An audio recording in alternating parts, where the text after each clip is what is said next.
Like in terms of understanding. I am a marked man. Yeah, that's powerful. I am a marked man. Right now when I look at it, I am in disbelief that God positioned me at that point in the industry at that time to see that with my own eyes.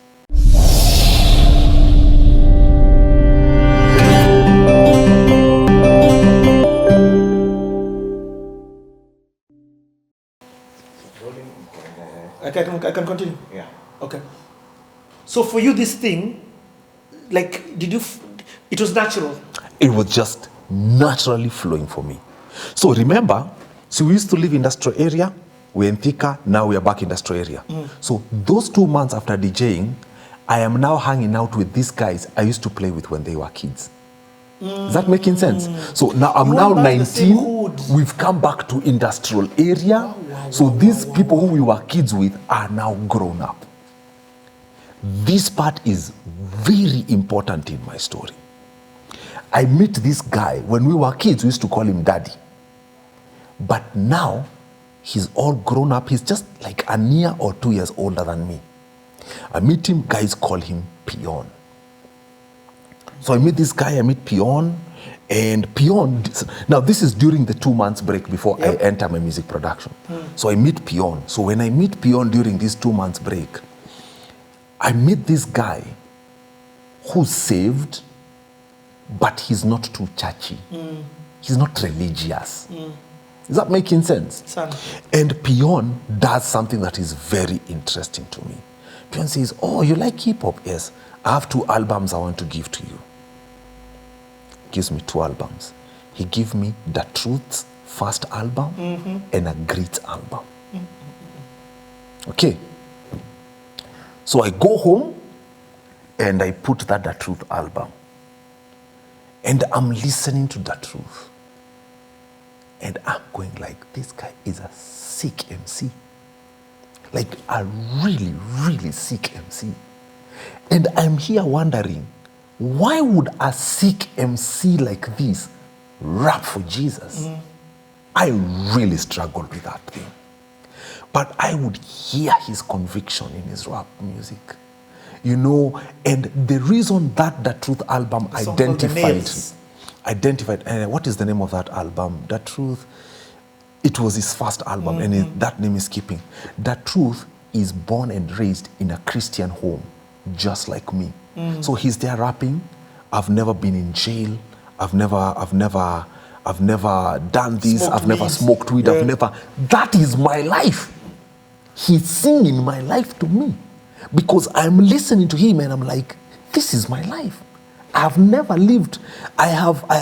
lived this ratchety life. I am connecting with that truth at a very intense level. That is the album I'm listening to over and over, and I'm like, this guy is sick. This guy is sick. This guy is dope. And I'm connecting, and I'm connecting, and I'm connecting. And Pion, I'm not even telling Pion this. I ain't got no horror story. This is my bro. This children not been saved for Christ. I don't have a horror story to tell. Yes. That's why I'm connecting. That's powerful. I've remembered that. My God. So I am really connecting with this guy. Well, we continue. Pion starts inviting me to his church during that time, around 04. His church is Nairobi Lighthouse Church. Ooh, Lighty. Bro, I go to church for the first time. I go next to the sound guys because I'm a DJ. So I connect with the sound people at that point. So because Pion is volunteering in the sound department, that's how we connected with Pion. He was into music, he volunteers in sound in church. Here I am, I have this 2-month break before I go back into music production. So I start going to their church.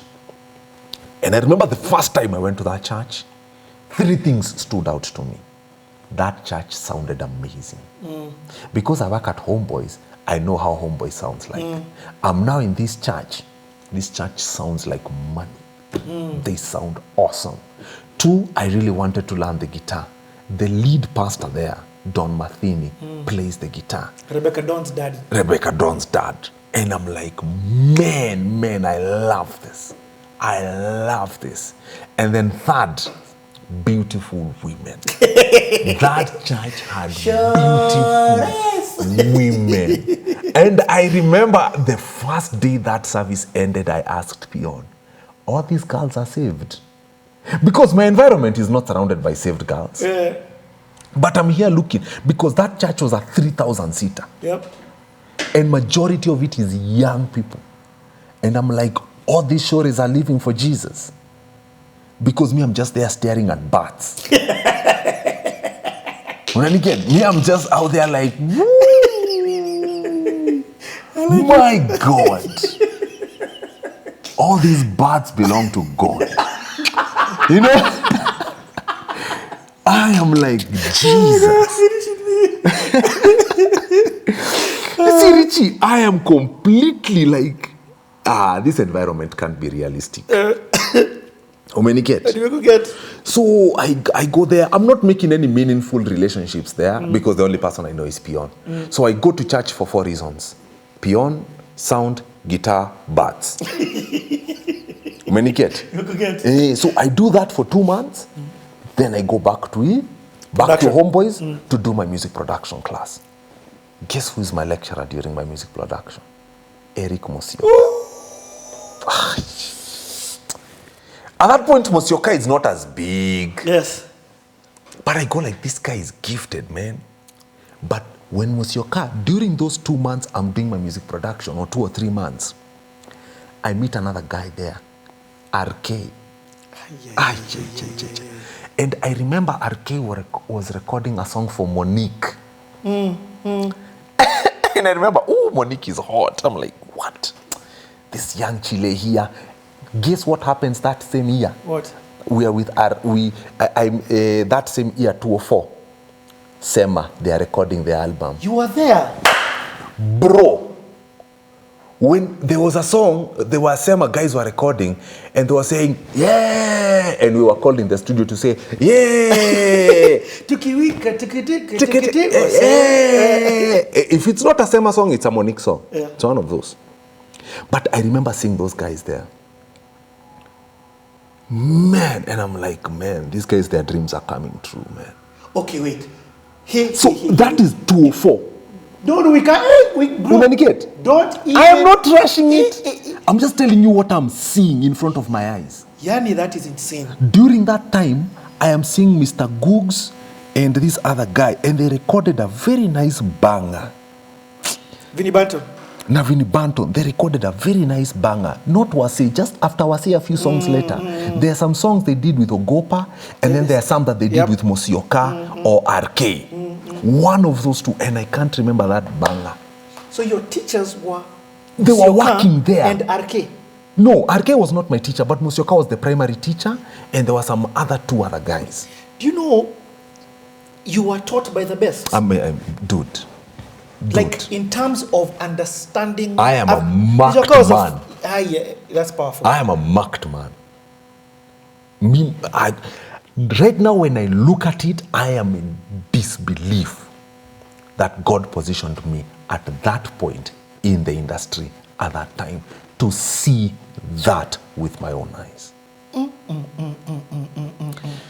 So, Richie... So, okay, again, just a quick touch on a class in session here. Yes. So, what do you start learning about music production? That's where I was going next. Okay.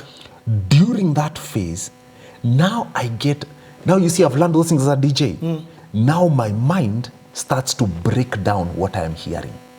Now my mind is starting to understand things based on how I assumed these producers were seeing it. I could now understand, these are my drums, this is my bass line, these are my pads, these are my leads, these are my BGVs. My mind is now starting to deconstruct music. And now when the music is playing, my mind can now separate it. My mind can go like, wow, I like that reverb on that snare. Oh, that is really nice. It is filling the space really well. I could just hear space within the music. Bro, that is insane. So a lot is transpiring at that point in my life. So because these people are, I remember in one of their projects, we would be given stems to mix. And then Musioka would mix those stems in front of you. Okay, hey, that is powerful. Is that making sense? But that is jargon also Yes. to the people who are To the listening. people who are So let's watching. break it down what Yes. you said. Stems Is the song separated into individual tracks. Okay. So that means if The it's lead drums, vocal, yeah, okay. if it's drums, you hear the kick, Kick, the snare, the hi-hat, the toms, any other shakers, any other percussions that are there. If there is a bass line, if there are multiple bass lines, if there are guitars, if there are... We're good?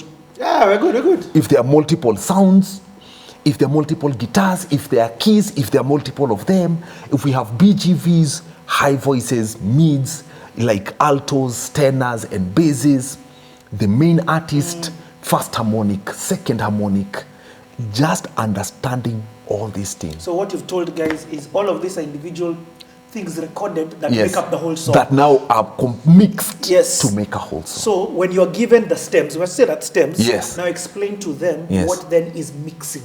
Mixing is finding a balance between all these sounds. Because if one is too loud, it will distract you from the message. Remember, mixing is all about, we have recorded an artist's emotion and performance. When an artist goes into a microphone, we are not there to record a lyric, we are there to record a performance. So once this artist has performed, our job is to see how can we bring this performance out so that a listener can connect with it emotionally. The recording business is the business of moving people emotionally. If you don't move people, what are you doing? I remember when we were young, at that point, I remember being taught that we're in the business of moving people emotionally. If you don't capture an audience within 5 seconds, the audience have other things to do. They don't have time to figure you out. So you better come figured out. You better come figured out. You better make sure your performance was good, your mix was good, your master is good. That is, all this has to be figured out. If nothing is figured out, this guy disconnects.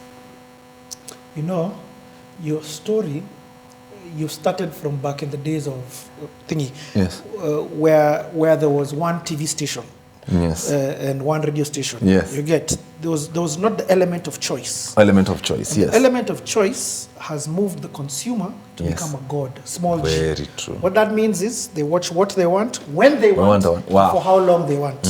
So if they have no time to figure you out. They don't. They have choice. If this thing is sounding like there's something sounding off, they are not going to sit to figure out what is sounding out. Next. Skip. Yes. So you're saying within 5 seconds. You have to make sure within the first 5 seconds you have your audience. Within the first 30 seconds, you have captivated them. Within the first 1 minute, they have a reason to wait for the next one. Then by the time you hit your 3-minute mark, you are nearly done with them.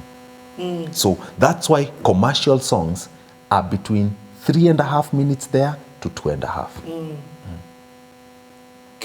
Krowbar. So all this I'm learning in 204.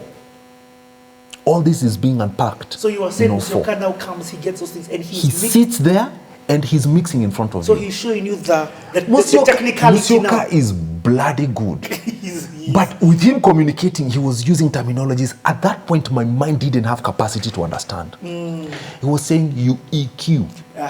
My mind did not have capacity to understand an EQ then. You have to compress. My mind did not have capacity to understand a compressor. That's why I stopped you when you said stems. Their mind didn't have the capacity. Yes, it was a lot. And I remember him trying to say, you see, this is ratio, this is attack. My mind is, I remember for me to understand an EQ and comprehension, I started to understand it when I went to South Africa. What? Yes. I had a very basic understanding of EQ and compression. Whoa! So they started very, very basic. Advanced for you. Yes, it was or not the too communication advanced. was. No, it was for me. The right words were not being used. I understand what you're saying. Unanishika, and then you're dealing with professionals who have to be professional. They have other things to do. When you get, they don't have time for you. Teaching is an art. Teaching is a skill by itself. Yes, and I fully understand what it is that you're saying. So you can have the most communication. Yeah. So for me, I would see Mosioka work, and then I remember I would go like, this thing is not adding up. This thing is not adding up. It's not adding up. Because you haven't understood EQ. Yeah, and then I would go like, what is an aux track? What is an aux track? Why is he using an aux track? You know, and then I would come to class and I would say, so what is an aux track? And then he would show me, but it still wouldn't make sense. My mind just didn't understand that at that point. Okay, so I'm here, but those are the things that I've grasped at that point. At that point, then immediately I finish my music production, I go to the manager of Homeboys. Meshach was his name. I go to Meshach's office and I sit at Meshach's office and I say, do you have 3 minutes? I want to tell you something. And I tell him, I've just finished my music production class and DJing class. I've graduated at the top of my class.